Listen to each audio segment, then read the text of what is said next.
Avec Dieu, la fin est toujours le commencement d'une nouvelle histoire. L'homme voit parfois la fin comme une perte ou comme une déception, mais Dieu voit la fin comme le commencement d'une nouvelle vie. C'est pour ça que ce verset, à moins que le grain de blé ne tombe à terre, ne meure, il demeure seul, mais s'il meurt, il porte beaucoup de fruits. Et ce verset ce matin me parle de solitude.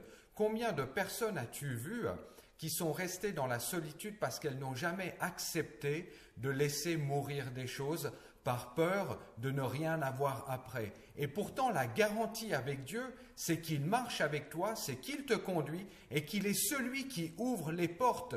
Peu importe le nombre de portes qui vont se fermer devant toi physiquement ou que toi-même tu vas voir, mais Dieu va les ouvrir. Et la promesse, c'est de parfois marcher dans l'inconnu. Et personne aime marcher sans savoir où il va. Et pourtant Dieu dit, fais le prochain pas et moi j'ouvrirai les autres.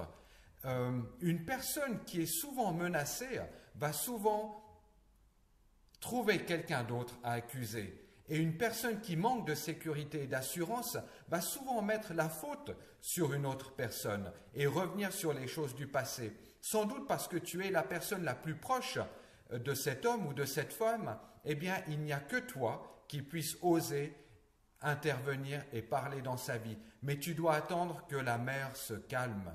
Les gens blessés, comme je l'ai dit hier, eh bien, blessent souvent les autres. Et les gens guéris sont ceux qui vont guérir les autres.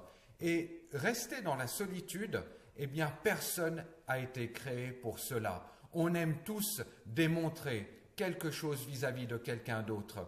Et quand je pense à ce verset, je pense à la compassion. Parce que si tu veux rendre les autres heureux, alors aie de la compassion. Si tu veux être toi-même, être heureux, pratique la compassion.